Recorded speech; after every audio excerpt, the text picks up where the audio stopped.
All right, what's up, Faith family? Driver's Guide and Voyager Arts YT here, and today we're reviewing yet another non-Hot Wheels vehicle. This is the Maisto 2000 Chevrolet Transverse SUV hatchback.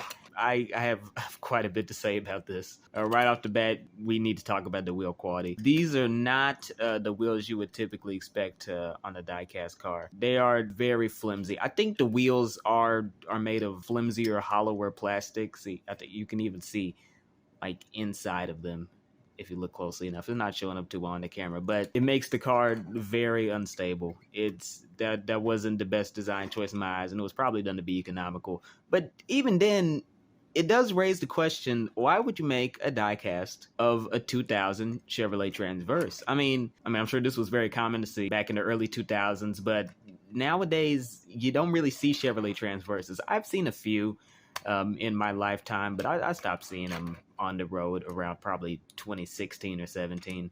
But even then, this seems to be something that you'd gift to somebody who actually owns and drives a Chevy Transverse. And even so, it's not the most prestige car, but that doesn't mean that they should skimp out on the build quality. I can't get over the wheels. And listen to the wheels real quick. They're being held in, ignore the flimsy wheels, but they're being held in by an axle that's in the middle. And you can see there's a bit of metal on these, and it's already rusting. This is not a well-made vehicle, and this is really disappointing. This is really disappointing. This isn't, something I was expecting to be like the pinnacle of diecast design, but it's just the build quality. It really is disappointing on here. I wouldn't even say that it's McDonald's Happy Meal quality. You know how much I love to use that insult. It's not even on that level. It's slightly above. It's somewhere in the middle between passable and McDonald's quality. It's just in that weird uncanny valley of build quality. And to be honest, I can't really fuck with this car. I really can't fuck with this car. I don't know. This is just a weird car all around. The poor build quality is the really honestly weird paint job on it is an entirely different issue.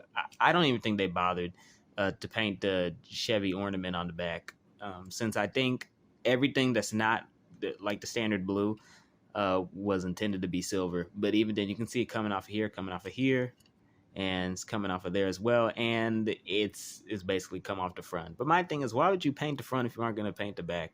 Even then, that might not even be paint. That might just be parts of the underlying paint job just chipping away, as you can see right here, because I'm feeling that right here. That's metal. Yeah, then again, I guess I can't technically fault the paint job since this car may be 21 or 22 years old, so I guess it is impressive that the handles have stayed on for as long as they have. But either way, this car didn't impress me, and it's honestly kind of disappointing. But that doesn't go against the norm for Maisto. Maisto has a lot of really poor build quality cars, and I wouldn't choose them over Hot Wheels any day.